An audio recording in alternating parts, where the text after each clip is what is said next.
Hello दोस्तों, study class 0.2 में आपका स्वागत है। I am Sonu. दोस्तों, आज हम बात करेंगे अध्याय 6 न्यायपालिका के बारे में। न्यायपालिका अध्याय के मुख्य बिंदु। इस चैप्टर में हम क्या क्या बात करेंगे, पहले उसको पढ़ते हैं कि स्वतंत्र न्यायपालिका की आवश्यकता। पहला जो पॉइंट होगा आपका कि स्वतंत्र न्यायपालिका की आवश्यकता। दूसरा पॉइंट दे रखा है आपका कि न्यायालय की संरचना, माने न्यायालय की संरचना कैसे किया गया है। तो तीसरा पॉइंट दे रखा है आपका कि सर्वोच्च न्यायालय का क्षेत्राधिकार। और चौथा पॉइंट दे रखा है आपका कि न्यायिक पुनरावलोकन। और पांचवा दे रखा है कि न्यायिक सक्रियता। और छठा दे रखा है कि न्यायपालिका के तथा अधिकार। और सातवां दे रखा है कि न्यायपालिका और संसद। तो इस चैप्टर में हम यही बात करेंगे दोस्तों। न्यायपालिका न्यायपालिका सरकार का महत्वपूर्ण और तीसरा अंग होता है। तो अपने जैसे पिछले वीडियो में आपको मैं बता रखा हूँ कि विधायिका के बारे में बताया था, आपको कार्यपालिका के बारे में बताया था। तो सरकार के 3 अंग होते हैं, विधायिका, कार्यपालिका और न्यायपालिका। तो न्यायपालिका क्या होता है? तीसरा अंग होता है, जिसे विभिन्न व्यक्तियों या निजी संस्थाओं ने आपसी विवादों को हल करने वाले मंच के रूप में देखा जाता है। जो तीसरा जो अंग होता है कि व्यक्तियों के जो निजी संस्थाओं में जो आपसी विवाद को हल करने वाले मंच के रूप में देखा जाता है। कि कानून के शासन की रक्षा करना, माने कानून की शासन की रक्षा करना है। और कानून की सर्वोच्चता को सुनिश्चित करें। कानून की जो सर्वोच्चता को उसको क्या करते हैं? सुनिश्चित करते हैं। इसके लिए यह जरूरी है कि न्यायपालिका किसी भी राजनीतिक दबाव से मुक्त होकर के स्वतंत्र निर्णय ले सके। न्यायपालिका देश के संविधान, लोकतांत्रिक परंपरा और जनता के प्रति क्या होते हैं? जवाबदेह होते हैं। तो जो आपको जो न्यायपालिका होता है, देश के संविधान और लोकतांत्रिक परंपरा और जनता के प्रति क्या होते हैं? वो जवाबदेह है।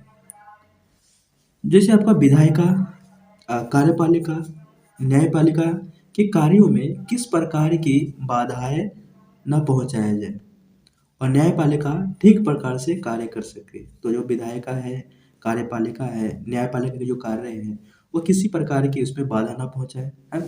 उसमें किसी प्रकार की वो बाधा ना पहुंचाए और वो न्यायपालिका ठीक तरह से कार्य कर सके।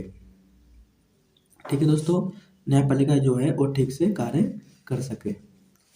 न्यायाधीश बिना भय या भेदभाव के अपना कार्य कर सके। जो न्यायाधीश होते हैं बिना भेदभाव के अपना कार्य कर सके।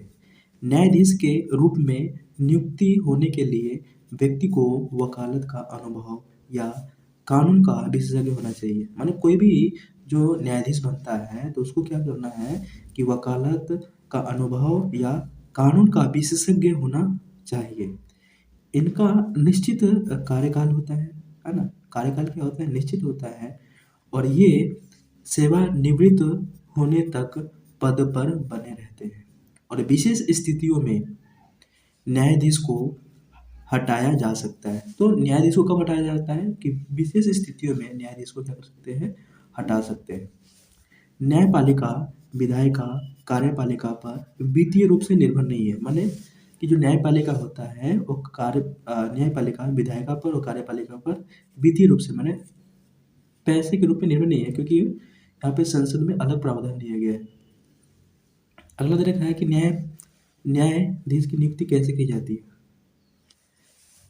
न्यायाधीश की नियुक्ति मंत्रिमंडल के द्वारा, राज्यपाल के द्वारा, मुख्यमंत्री के द्वारा और भारत के मुख्य न्यायाधीश, ये सभी न्यायिक नियुक्ति की प्रक्रिया को प्रभावित करता है। तो न्यायाधीश की जो नियुक्ति में आपका मंत्रिमंडल, राज्यपाल, है ना, मुख्यमंत्री और भारत के मुख्य न्यायाधीश, ये सभी न्यायिक नियुक्ति की प्रक्रिया में भाग लेते हैं और ये प्रभावित होते हैं। मुख्य न्यायाधीश की नियुक्ति के संदर्भ में यह परंपरा भी है कि सर्वोच्च न्यायालय का सबसे वरिष्ठ न्यायाधीश, है ना, सर्वोच्च न्यायालय के सबसे वरिष्ठ न्यायाधीश को मुख्य न्यायाधीश चुना जाता है। किंतु भारत में क्या है, इस परंपरा को इस परंपरा को 2 बार तोड़ा गया है। इस परंपरा को क्या है, 2 बार तोड़ा गया है। और उसके बाद देखा आपका है कि सर्वोच्च न्यायालय और उच्च न्यायालय के अन्य न्यायाधीशों की नियुक्ति, है ना, अन्य न्यायाधीशों की नियुक्ति राष्ट्रपति, जो आपका जो राष्ट्रपति है वो भारत के मुख्य न्यायाधीश की सलाह से करता है, ताकि न्यायालय की स्वतंत्रता व शक्ति संतुलन दोनों बने रहे। तो भारत सर्वोच्च न्यायालय और उच्च न्यायालय के अन्य न्यायाधीशों की नियुक्ति राष्ट्रपति भारत के मुख्य न्यायाधीश की सलाह से करता है, ताकि न्यायालय की स्वतंत्रता और शक्ति संतुलन दोनों क्या रहे दोस्तों, बने रहे। न्यायपालिका की पिरामिड रूपी संरचना, जो न्यायपालिका की जो संरचना है वो पिरामिड रूपी संरचना है। पहला आपका दे रखा है कि अधीनस्थ न्यायालय, दूसरा आपका जिला न्यायालय, तीसरा आपका उच्च न्यायालय, चौथा दे रखा आपका सर्वोच्च न्यायालय। तो न्यायपालिका की ये जो संरचना है, जो बनावट है, वो पिरामिड की तरह किया गया है। सबसे पहले आपका नीचे से करेंगे तो अधीनस्थ न्यायालय आता है, फिर जिला न्यायालय आता है, फिर उच्च न्यायालय आता है, फिर सर्वोच्च न्यायालय आता है। उसके बाद आपका दे रखा है कि सर्वोच्च न्यायालय का क्षेत्राधिकार, आरंभिक क्षेत्राधिकार। आरंभिक में आपका दे रखा है, आरंभिक क्षेत्राधिकार क्या होता है? आरंभिक में आपका है कि मौलिक अधिकार। मौलिक अधिकार क्या होता है कि केंद्र राज्यों के बीच विवादों को निपटारा।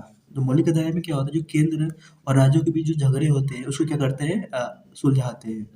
रीट होता है, रीट जैसे मौलिक अधिकारों को संरक्षण करने के लिए रीट जारी किया जाता है। राष्ट्रपति, उपराष्ट्रपति का चुनाव, है ना, तो मौलिक अधिकारों को संरक्षण, राष्ट्रपति और उपराष्ट्रपति के चुनाव संबंधित विवादों को, ठीक है दोस्तों। तो मौलिक अधिकारों को संरक्षण, राष्ट्रपति उपराष्ट्रपति के चुनावों संबंधी विवाद। उसके बाद आपका दे रखा है कि अपीली, है ना, अपीली क्या होता है कि दीवानी, फौजदारी व संवैधानिक सवालों से जुड़े अधीनस्थ न्यायालयों के मुकदमों पर अपील सुनाना। तो क्या दे रखा है कि दीवानी, फौजदारी और संवैधानिक सवालों से जुड़े अधीनस्थ न्यायालयों के मुकदमों पर अपील सुनाना। उसके बाद आपका दे रखा है कि सलाहकारी क्या होता है? सलाहकारी में आपका दे रखा है कि जनहित के जो मामले हैं, कानून के मसले पर राष्ट्रपति को सलाह देना, है ना, कि जनहित के मामले में तथा कानून के मसले पर राष्ट्रपति को क्या करना है, सलाह देना है।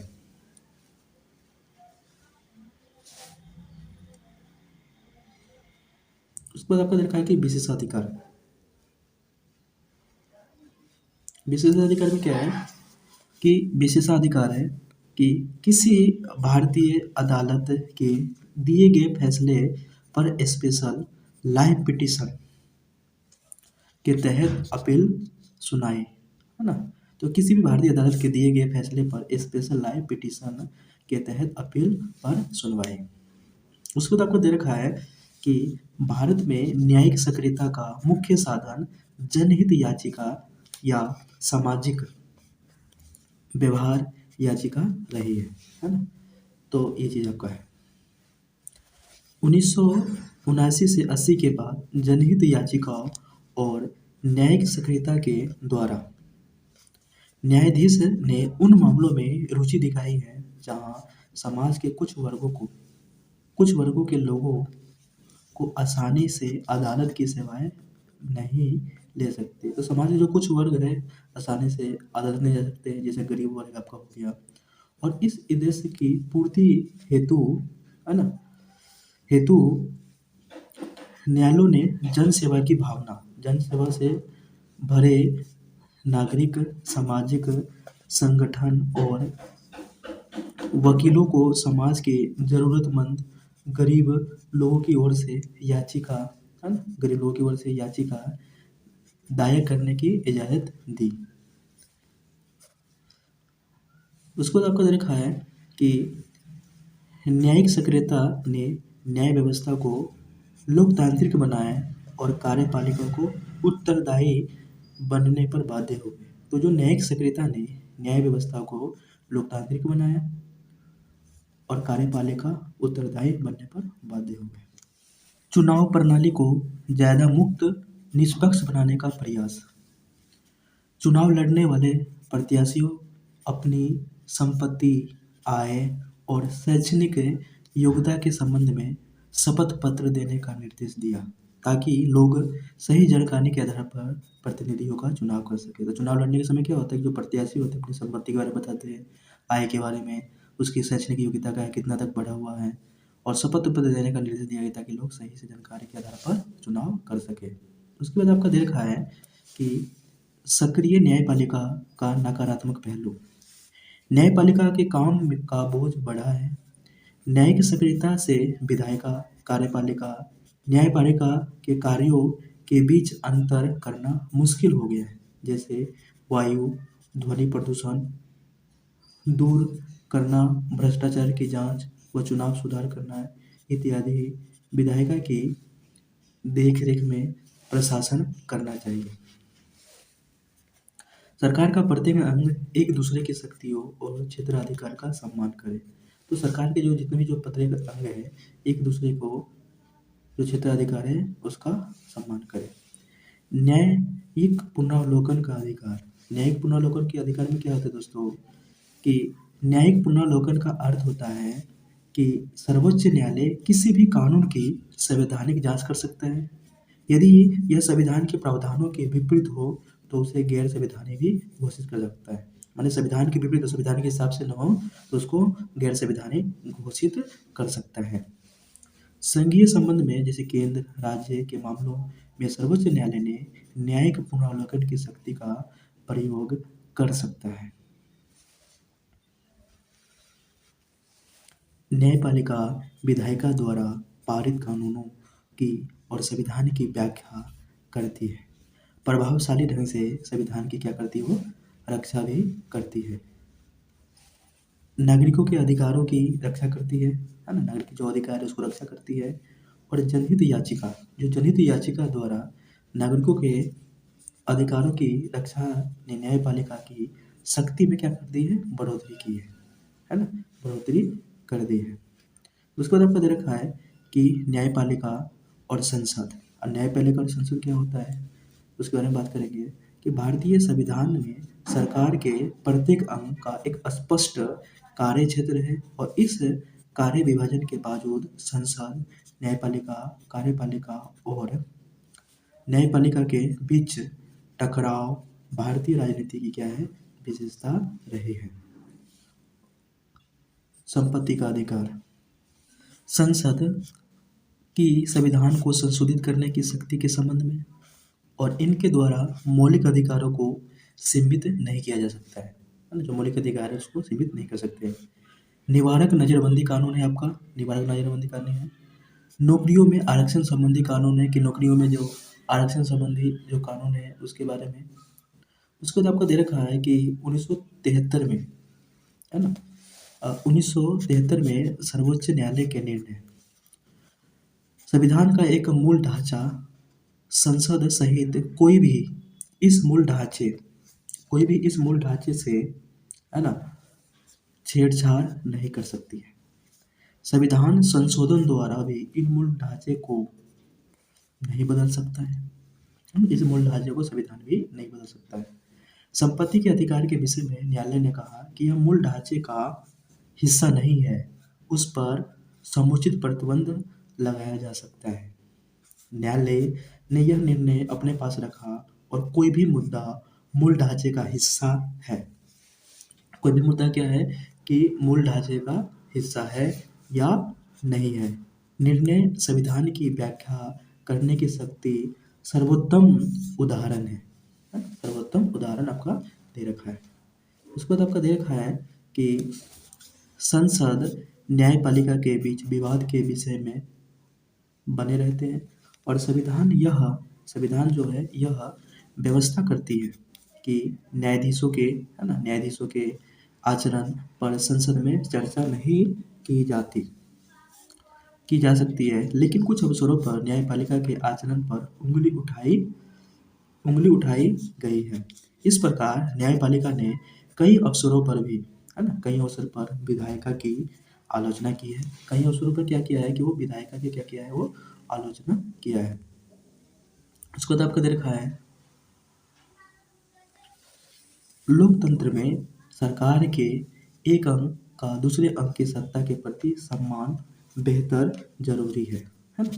तो लोकतंत्र में सरकार के जो एक अंग दूसरे अंग की जो सत्ता सत्ता के प्रति क्या है, सम्मान बेहद है, तो सम्मान भी होना चाहिए। दोस्तों, अगर आपको अच्छा लग रहा है तो आप अपने दोस्तों के साथ शेयर कीजिएगा और लाइक कीजिएगा।